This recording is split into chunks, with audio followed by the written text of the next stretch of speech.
Hello विद्यार्थी मित्रों, आप देख रहे हैं लर्न अनलर्न विद मिशेंडे। आज के इस वीडियो में हमें जानने की कोशिश करेंगे अगर हमें अंग्रेजी बोलनी है या हमें अंग्रेजी भाषा सीखनी है तो हमें क्या करना चाहिए। इसके बारे में हम इस वीडियो में विस्तार से बात करेंगे। What is to be known for English speaking. English speaking के लिए हमें क्या पता होना चाहिए, तो हमें सोचना पड़ेगा कि हमें क्या क्या पता होना चाहिए। अभी हम आगे विस्तार से देखते हैं। जब भी हम बात करते हैं कि आपको अंग्रेजी सीखने के लिए आपके पास क्या होना चाहिए, तो लोग हमें बताते हैं या बच्चे बताते हैं कि हमें पास वोकैबुलरी होनी चाहिए। वोकैबुलरी का मीनिंग होता है कि शब्द संचय हमारे पास होना चाहिए।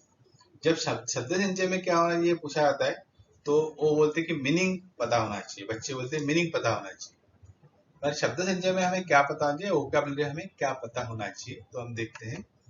तो हमें पता होना चाहिए वर्ब्स। और वर्ब्स अलग अलग टाइप्स के होते हैं। उसमें से दो टाइप जो है जो इम्पोर्टेंट है, एक रेगुलर और दूसरा इरेगुलर। तो रेगुलर वर्ब्स क्या होते हैं? रेगुलर वो होते हैं जिसमें हम ईडी लगा के सेकंड फॉर्म और थर्ड फॉर्म बनाते हैं, पास्ट और पास्ट पार्टिसिपल। एग्जाम्पल के तौर पे देखें हम, सी डबल ओ के कुक, इसको हम ईडी लगाएंगे तो बनेगा कुक। टी एल के टॉक, इसको हम ईडी लगाएंगे तो बोलेगा टॉक। तो टॉक पास्ट पार्टिसिपल भी है और सिंपल पास्ट भी होता है। मतलब तीनों फॉर्म में जब हम बात करेंगे इसको, तो इसका होगा talk first form, talk second form और टॉक थर्ड फॉर्म। उसी तरह से इरेगुलर वर्ब होते हैं। तो इरेगुलर वर्ब जो है उसमें तीनों फॉर्म अलग अलग होते हैं, प्रेजेंट, पास्ट और पास्ट पार्टिसिपल। एग्जाम्पल के तौर पे हम देखें तो eat ate eaten, take took taken, go went gone, ये है आपके इरेगुलर वर्ब्स। तो हमें सबसे पहले वर्ब्स पता होने चाहिए।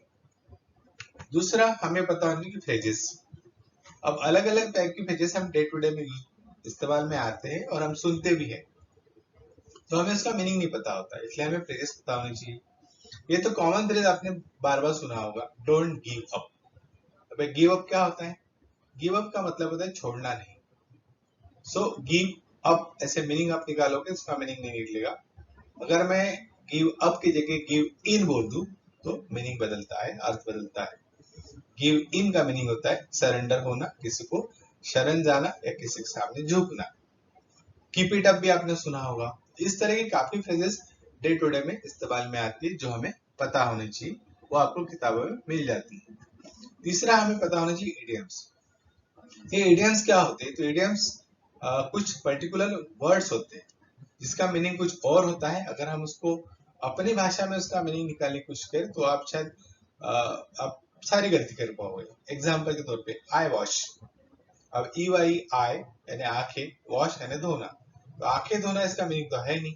तो आई वॉश का मीनिंग होता है जो आंखों के सामने दिखता है वो होता नहीं।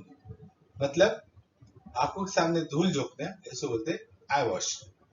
अब दूसरा एक वर्ड है ब्लैक शिप। ब्लैक का वही सेम मीनिंग है, बी एल ए सी के black, S H double A P ship. तो ब्लैक शिप का मीनिंग हो काला, काली मेंढी। पर यहाँ जो मीनिंग होता है वो होते हैं गद्दार या धोखा देने वाला। तो इस तरह से इडियम्स भी होते हैं, वो भी हमें पता होनी चाहिए। ये भी आपको आपके डिक्शनरी के पिछले वाले पेजेस में मिल जाएंगे। चौथा है प्रोव्स होती है। अलग अलग टाइप की प्रोव्स आपने सुनी होगी, जैसे कुछ ऐसा, tit for tat, make a mountain of molehill, राई का पहाड़ बनाना। ये भी काफी सारी है, ये भी आप पढ़कर अपनी वोकैबुलरी को इम्प्रूव कर सकते हैं या बढ़ा सकते हैं। और पांचवा होता है one word substitution. One word substitution वो होता है जहाँ सारी एक वर्ड में बहुत सारी चीजों को कहा जाता है। जैसे एग्जाम्पल के तौर पे मैं आपको बता दूं, अगर मैंने कहा कि आई एम अथेइस्ट, तो अथेइस्ट का क्या मीनिंग होगा? अथेइस्ट का मीनिंग होगा कि जो भगवान पर विश्वास नहीं करता है वो होता है अथेइस्ट। भगवान के अस्तित्व पर विश्वास नहीं करता वो होता है अथेइस्ट, जिसको हम बोलते हैं नास्तिक। अगर हम उसका उल्टा करें, जो भगवान के अस्तित्व पर विश्वास करता है उसे बोलते हैं आस्तिक। इंग्लिश में उसे बोलेंगे थेइस्ट। तो ये सारी वोकैबुलरी आपको अलग अलग किताबें मिलेंगी, आप अलग अलग किताब खरीद सकते हैं या फिर आपके डिक्शनरी के पीछे में ये सब आपको मिल सकता है। मगर इसे आपको आदत बना के पढ़ना पड़ता है डेली। आपको आदत लगानी पड़ेगी, कुछ पर्टिकुलर वर्ड्स हर दिन आप पढ़े, नए वर्ड पढ़े, उसको याद करें और लिख के देखें। वोकैबुलरी के बाद में हमें जो पता होना चाहिए वो है स्ट्रक्चर ऑफ सेंटेंसेस। मैंने स्ट्रक्चर ऑफ सेंटेंसेस इसलिए चुना है क्योंकि सेंटेंस को कंस्ट्रक्ट किस तरह से करते हैं ये अगर हमें पता है तो बाकी सारी चीजें धीरे धीरे हमें आ जाती है। तो उसमें मैंने फर्स्ट पार्ट जो है मेरा इसमें आता है कि टेंसेस। टेंसेस के बगैर हमारा कोई भी लैंग्वेज कंप्लीट तो होती नहीं है। तो अंग्रेजी के सारे टेंसेस हमें पता होने चाहिए। सिर्फ टेंसेस पता होने से नहीं चलेगा, तो उसके फंक्शंस क्या होते हैं, उसको किस तरह से इस्तेमाल में लाते हैं ये हमें पता होना चाहिए। कहाँ पे कौन सा टेंस इस्तेमाल होता है ये बहुत महत्वपूर्ण होता है और हमें पता करना पड़ता है। दूसरा आता है ऑक्सिलरी वर्ब्स। ऑक्सिलरी वर्ब्स आपने सुना होगा, can, could, shall, should, may, might, would, have to, has to, had to, am to, is to, are to, were to, ये होते हैं ऑक्सिलरी वर्ब्स। ये ऑक्सिलरी वर्ब्स, कुछ ऑक्सिलरी वर्ब ऐसे हैं जिसको हम जब इस्तेमाल करते हैं तो सेंटेंस के हिसाब से उसका मीनिंग बदलता है।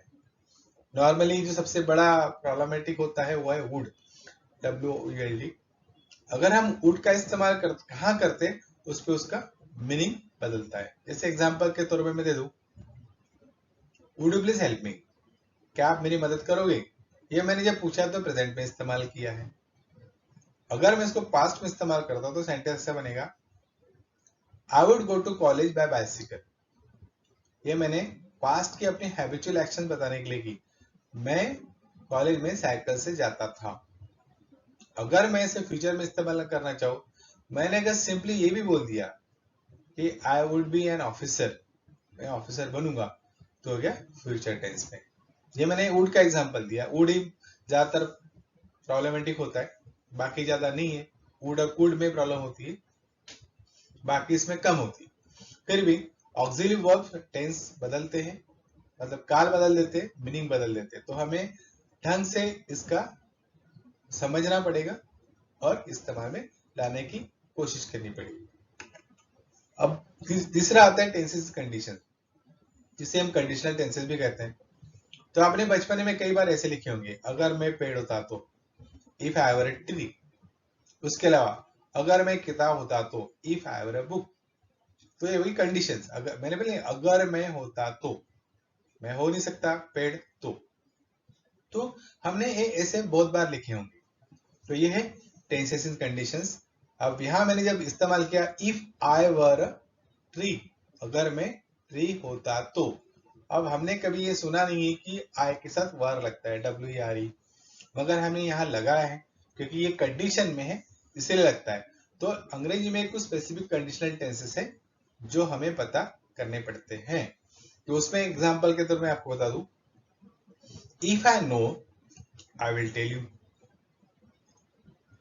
इफ के साथ मैंने लगाया सिंपल प्रेजेंट टेंस और बाद में कॉमा देके लगाया सिंपल फ्यूचर टेंस। मैं इसको इस तरह से भी कर सकता हूं, I will tell you if I know, अगर मुझे पता रहेगा तो मैं आपको बताऊंगा। तो ये हो गया आपका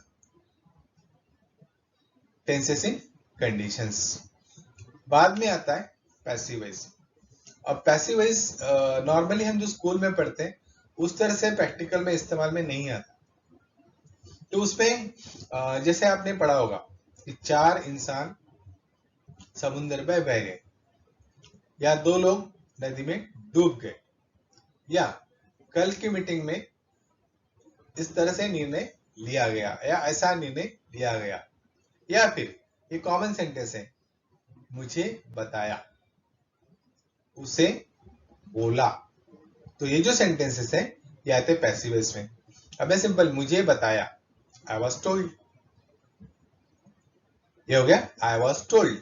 तो इस तरह से पैसिव वॉइस भी बहुत इंपॉर्टेंट रोल प्ले करता है क्योंकि स्ट्रक्चर ऑफ सेंटेंस में आता है, कंस्ट्रक्शन के लाइन में आता है, जहां सेंटेंस फॉर्मेशन में आता है, जो हमें पता होना चाहिए। उसके वजह से अर्थ हम निकालने पड़ते। इसके अलावा भी बाकी चीजें हमें पता होनी चाहिए, जैसे कंजक्शन से, बिफोर है, आफ्टर है, ये भी हमें पता होनी चाहिए, मगर उसे हमें अलग से सीखने की जरूरत इसलिए नहीं पड़ती क्योंकि हम थोड़ी बहुत अगर सेंटेंसेस फॉर्मेशन सीख जाते तो हम ये भी समझ सकते हैं कि कंजक्शंस इफ कैसे इस्तेमाल करते हैं, बिफोर आफ्टर कैसे इस्तेमाल करते हैं, दैट कहाँ इस्तेमाल करते हैं, ये भी हमें पता लग जाता है। वैसे तो नरेशन भी हमें सीखना पड़ता है, मगर हम जैसे सारी चीजें अगर हमारे ध्यान में आ जाए तो नरेशन हमें अलग से सीखने की जरूरत नहीं पड़ती है।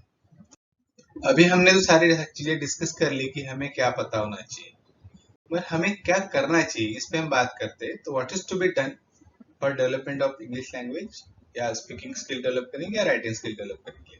तो सबसे पहले हमने जो करना है वो है लिसनिंग। हमने सुनने की आदत डालनी चाहिए, क्योंकि हमने जो भी भाषा से हमने सीखी है, जो भी भाषा आप बोलते हो, वो आप किसी स्कूल में जाके आपने नहीं सीखा है। तो आपने क्या किया है, आपने आजू बाजू में जो जिस सराउंडिंग में आप रहते हैं वहां से आपने भाषा को सीखा है सुनकर। आपको किसी ने टेंसेस नहीं पढ़ाया, आपने किसी ने ऑक्सिलरी वर्ब नहीं पढ़ाया, आपको किसी ने कुछ नहीं पढ़ाया, है ना। आजू बाजू में जो आपके सराउंडिंग में रहते हैं उसको सुन सुनकर आपने उस भाषा को सीखा है। मगर कम से कम आप उस भाषा में कम्युनिकेट कर सकते हो, किसी के साथ बात कर सकते हो। तो लिसनिंग एक सबसे इम्पोर्टेंट पार्ट होता है लैंग्वेज डेवलपमेंट में, चाहे आप लिखना सीखें या चाहे आप बोलना सीखें। दूसरा जो पार्ट है थिंकिंग। अगर हम किसी चीज को सुनते हैं तो हम उससे सोचना चालू कर देते हैं, हम अपने दिमाग में फिक्स करते जाते हैं, फिट करते जाते हैं। तो थिंकिंग भी बहुत इंपॉर्टेंट पार्ट होता है कि हम क्या सोचे, इस पे भी सवाल आएगा कि हमने क्या सोचना चाहिए। तो हम भी जो डे टू डे में एक्टिविटीज करते हैं, जो भी चीज हर दिन में हम करते हैं, उस पर अगर हम सोचना चालू करते हैं तो सबसे पहले हमें परेशानी इस बात की, सोचे तो कैसे सोचे। दूसरी बात यह है कि सेंटेंस फॉर्मेशन नहीं होगा, और तीसरी बात यह आएगी कि हमें वर्ड्स याद नहीं आएंगे जब हम थिंकिंग करेंगे। और जैसे हम करते जाएंगे तो हमें ध्यान में आएगा कि धीरे धीरे हम इसको इम्प्रूव कर रहे हैं। पर थिंकिंग को ज्यादा तवज्जो देनी पड़ती, ज्यादा महत्व देना पड़ता है, ताकि हम स्पीकिंग भी कर सकें और लिख भी सकें। क्योंकि लिखने के लिए भी हमें सोचना पड़ता है और बोलने के लिए भी हमें सोचना ही पड़ता है। अब लास्ट जो पार्ट है वो आता है रीडिंग का। हमें रीडिंग रेगुलर करनी पड़ती है, रेगुलर करनी चाहिए। कम से कम दिन में 10 लाइन 20 लाइन तो कम से कम पढ़नी चाहिए। अब हम क्यों पढ़नी चाहिए, तो हम जब पढ़ते हैं तो हमें एक सेंटेंस को किस तरह से, किस अलग अलग तरह से लिखा जा सकता है, ये हम देख सकते हैं। दूसरी बात, नए नए वर्ड्स हमें पता लगते हैं जब हम रीडिंग करते हैं। जब हम पढ़ते हैं तो हमें ध्यान में आता है कि कुछ नए वर्ड्स हमें दिख रहे हैं, जो शायद हमें पता है, उसका मीनिंग नहीं पता होता, कि हमने पढ़ा होता है इसके पहले। तो जब हम बार बार पढ़ते हैं तो उससे एक फायदा होता है कि वही हमारे दिमाग में छप जाता है और वही हमारे थिंकिंग में आता है। अगर वो थिंकिंग में आता है तो स्पीकिंग में भी आएगा और वो हमारे राइटिंग में भी आएगा। इतनी चीजें हमें अगर लैंग्वेज डेवलपमेंट करनी है, चाहे स्पीकिंग करना है या राइटिंग करना है, यह हमें करना जरूरी है। इसके लिए अगर आप टाइमिंग की बात करो तो 15 मिनट आप लिसनिंग करो, 15 मिनट थिंकिंग करो और 15 मिनट रीडिंग करते हो। मतलब आपको कम से कम 45 मिनट इसको देने चाहिए, अगर आपको आपकी इंग्लिश लैंग्वेज इम्प्रूव करनी है तो। Thank you for watching. Video को लाइक करो, शेयर करो और सब्सक्राइब करना मत भूलना। आने वाले टाइम में इसी तरह से वीडियो बनते रहेंगे ताकि आसान तरीके से आप अंग्रेजी सीख सके। Thank you.